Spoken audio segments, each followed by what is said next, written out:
So, you want to own a dump truck, not drive one, own one, because you've watched the numbers and you think you've got it figured out.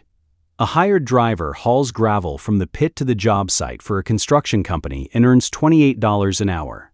The owner of that same truck bills the general contractor $120 an hour for the identical route, the identical load, the identical dust in his teeth. Same pit, same site, same diesel smell, over 4 times the money. So the plan writes itself. Buy the truck, keep the check, stop making someone else rich off your back. Every construction season, thousands of drivers follow that exact plan and become owner-operators. And here's the number nobody puts in the equipment ad. Within 2 years, most of them are gone. Industry veterans peg it as high as 7 or 8 out of 10. Not retired, not expanded into a fleet. Gone. Truck repossessed, savings drained. Back in a company seat hauling for $28 an hour. Because the $120 an hour you were chasing, you never actually keep it. You collect it, and then you spend the rest of the week handing it out to people you've never met who all get paid before you do. Let's meet them, but first, let's live the fantasy properly, because on paper, this business looks like easy money. A used triaxle dump truck, a 2018 Mack Granite with 300,000 miles and a dump body already mounted, runs about $85,000. Put $8,500 down, finance the rest, and you're looking at roughly $1,700 a month. Less than a lot of mortgages, for a machine that hauls dirt for a living. Now the revenue. A solid hourly rate for a triaxle dump truck and driver on a highway or site work job right now is around $115 to $120 an hour. Run a normal 10-hour day, 5 days a week during construction season, and you're grossing close to $6,000 a week. Do that for even 35 weeks a year, and you've cleared over $200,000 in gross billings, sitting in one seat, with one truck payment. And you've seen the proof. The guy on Facebook posting his settlement sheet after a highway paving job, $7,200 for 1 week.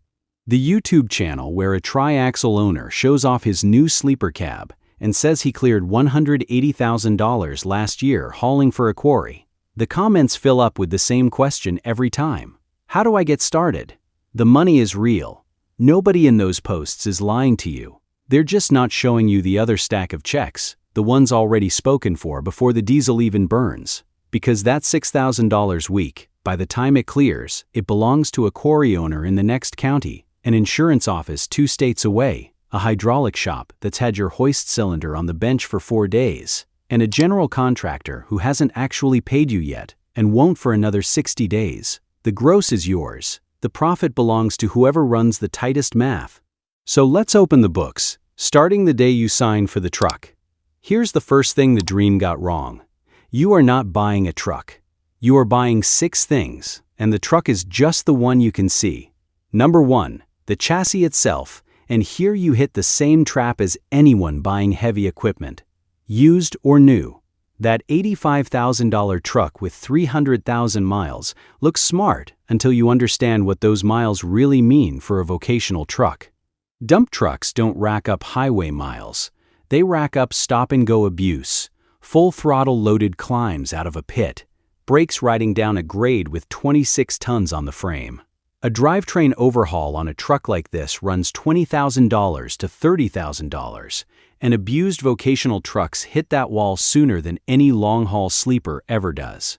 A new dump truck chassis resets that clock for $150,000 to $180,000 before the body even goes on, with payments north of $3,200 a month. Payment bomb or overhaul bomb. Every dump truck owner in the country is holding one of the two. Number 2, and this is the one the fantasy always skips entirely, the dump body and the hoist. Unlike a semi, where the trailer is a separate, almost optional purchase, the box on the back of your truck is a hydraulic machine in its own right. A new steel dump body with a hoist, tailgate, and tarp system runs $25,000 to $45,000 depending on size and material. That's not decoration. That's the actual tool that earns the money, and it comes with its own maintenance bill for life. Number 3, your authority and your permits. A DOT number, a state contractor or hauling registration, A federal heavy vehicle use tax filing every year, around $550.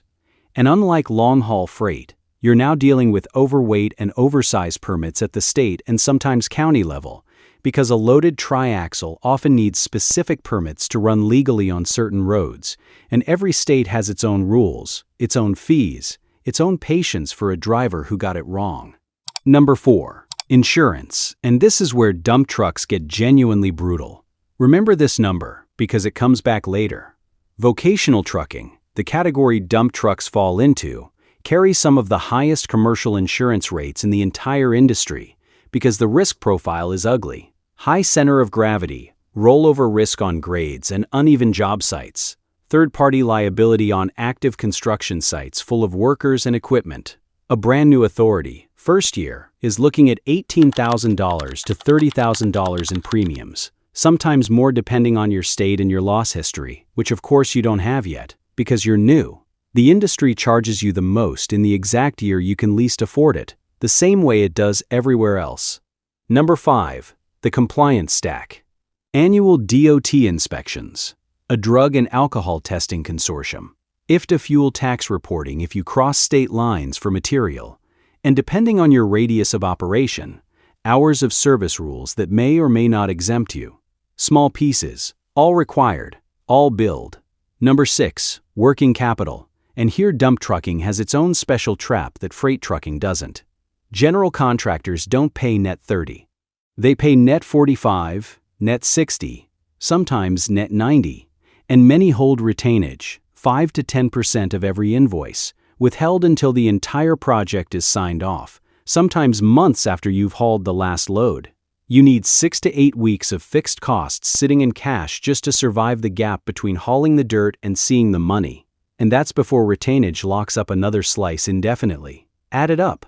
The dream said $8,500 down and you're in business.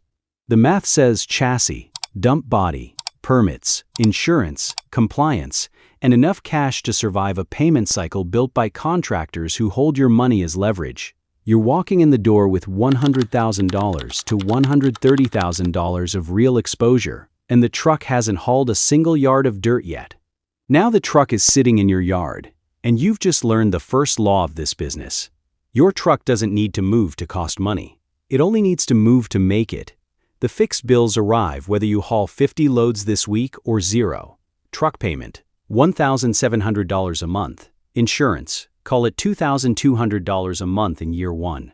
Yard space, because parking a triaxle isn't free either, $200 to $300 a month. Permits, compliance, software, another few hundred. Total, around $4,500 a month. Roughly $150 a day, every single day. A rained-out week in the spring, common in this business, costs you $150 a day in fixed costs while you earn nothing. A hydraulic hose blows and the truck sits at the shop for 4 days. That's $600 in fixed costs on top of the repair, before you count the loads you didn't haul. And that's before the wheels even turn. Let's dissect one working hour the way nobody dissects it while they're bragging about the rate sheet.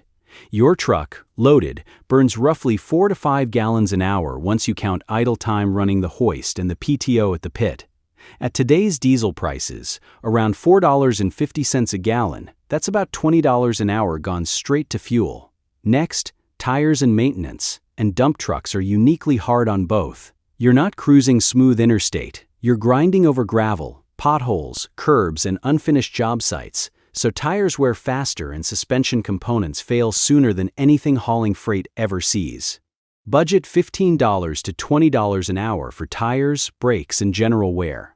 Then the cost nobody mentions until it happens to them, the hydraulic system, the hoist sigh, Linder, the PTO, the pump, all of it lives under constant strain, lifting tons of aggregate dozens of times a day.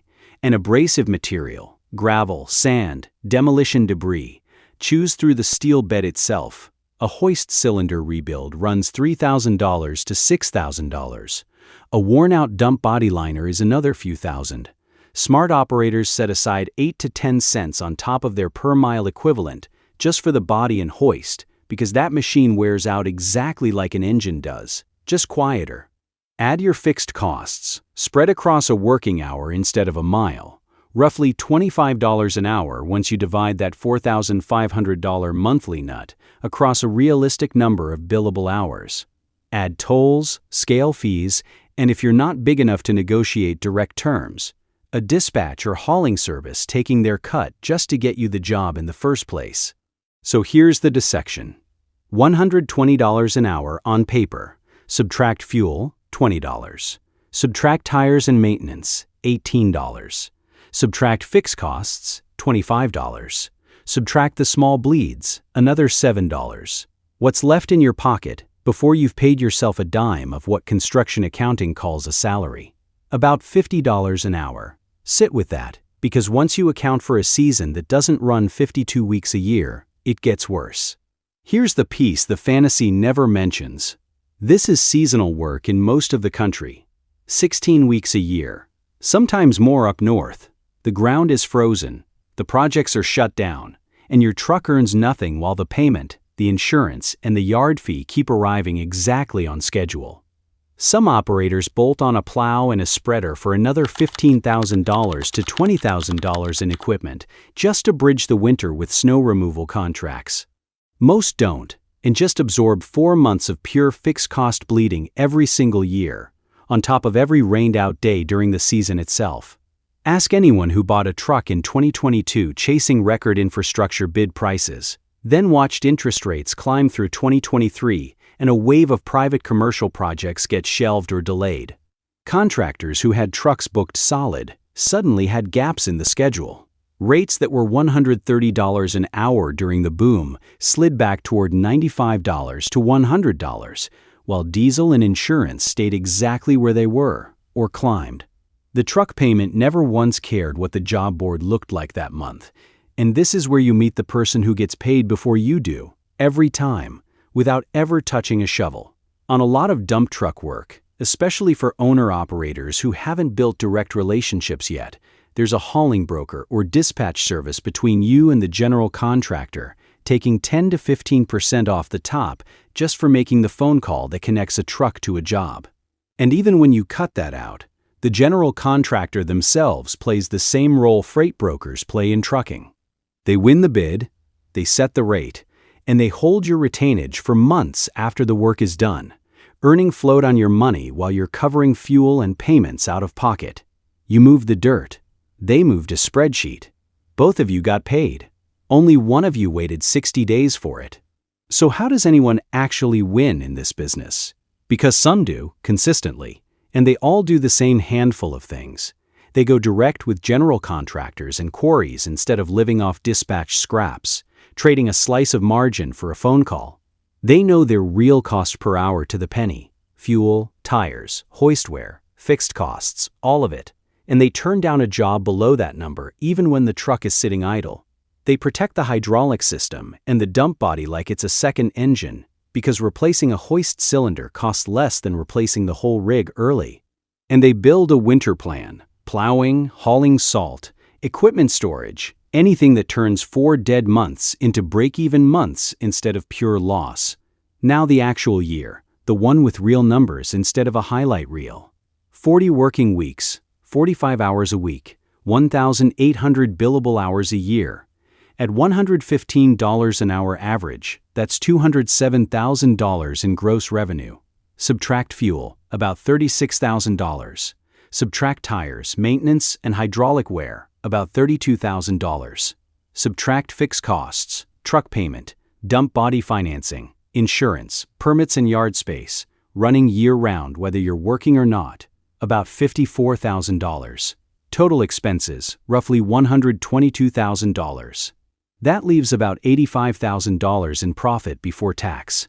Spread that across every hour you actually spent on this business. Not just the billable ones, but the winter weeks maintaining the truck, chasing invoices, and waiting on retainage. And your real effective rate lands somewhere around $32 to $34 an hour.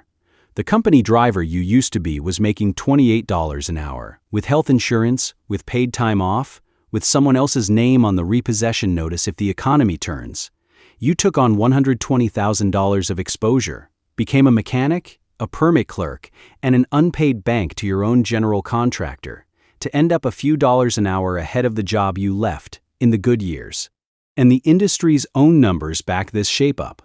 Established owner-operators with direct contracts and paid-off equipment routinely clear $90,000 to $120,000 a year net.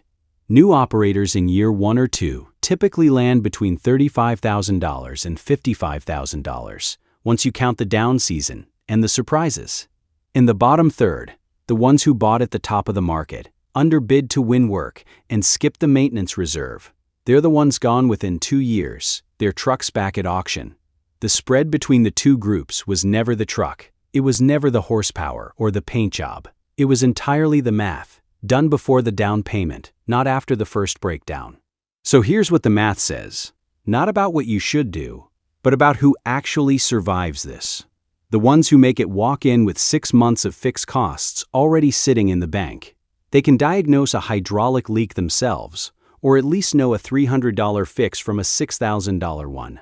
They built a winter plan before they needed it, and the ones who don't make it walked in chasing the $120 an hour on the rate sheet, without ever asking what it costs to earn it. This business doesn't sell freedom. It sells a second job running a small vocational fleet of one, and the office is a work truck that smells like diesel and wet gravel. Remember where we started, $28 an hour against $120. Same pit, same site. By now you know the difference was never the truck. It was always the math. And that general contractor holding your retainage for 60 days after the job's done, using your money as free financing while you cover your own fuel bill, that's the next video.